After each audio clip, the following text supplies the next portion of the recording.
Hello everyone, নিয়ে হাজির হয়ে গেলাম কাঁকরোল আর ইলিশ মাছ দিয়ে একটা পাতলা ঝোলের রেসিপি। এই রেসিপিটা আমার শ্বশুরের দেওয়া। উনি আজ 25 বছর হলো মারা গেছে। ওনার জন্য সবাই দোয়া করবেন। ওনার দেওয়া রেসিপিটা আজ তোমাদের সাথে আমি শেয়ার করছি। প্রথমে আমি ফ্রিজ থেকে ইলিশ মাছটা আধা ঘন্টার জন্য বাইরে রেখে দিলাম। দিয়ে ইলিশ মাছের আঁশগুলো ছাড়িয়ে নিলাম। তারপর সুন্দর করে পিস পিস করে ইলিশ মাছগুলো কেটে নিলাম। ইলিশ মাছটা প্রায় 1.5 কেজি ওজনের মতো, তাই মাঝখানটা পিস করে নিলাম। মাছগুলো কাটা হয়ে গেলে একটি ট্রেতে রেখে দিলাম। তারপর বাজার থেকে আনা কাঁকরোলগুলো পিস পিস করে কেটে নিলাম। তারপর মাছগুলোতে হলুদ, মরিচ আর লবণ মাখিয়ে নিলাম। তারপর চুলাতে একটা কড়াই বসিয়ে দিলাম। চুলাতে কড়াই বসিয়ে দিয়ে তেলটা গরম হওয়ার পরে এক এক করে মাছের পিসগুলো দিয়ে দিলাম। মাছের পিসগুলো এক এক করে এপিট ওপিট করে ভেজে নিয়ে তারপর একটা পাত্রে রেখে দিলাম।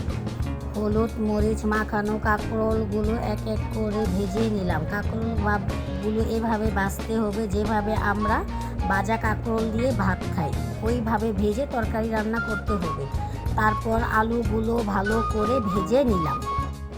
আলুগুলো ভেজে নিয়ে তারপর ওই তেলে আমি পেঁয়াজ কুচি দিয়ে দিলাম।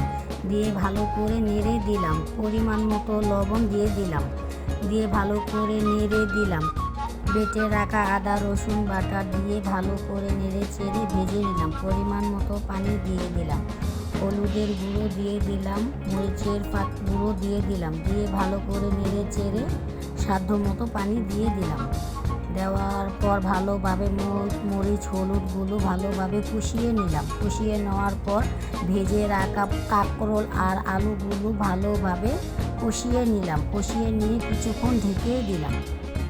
তারপর ঢাকনাটা তুলে ভালোভাবে নেড়ে চেড়ে পরিমাণ মতো তরকারিতে ঝোল দিয়ে দিলাম। দিয়ে ভালো করে আবারও ঢেকে দিলাম। তরকারিটা বলক আসার পর একে একে মাছের পিসগুলো দিয়ে দিলাম। দিয়ে ভালো করে আবারও ঢেকে দিলাম। কয়েক মিনিট জাল করে নিলাম। মাছগুলো দিয়ে প্রায় 20 মিনিটের মতো জাল করে চুলা থেকে তরকারিটা নামিয়ে নিলাম।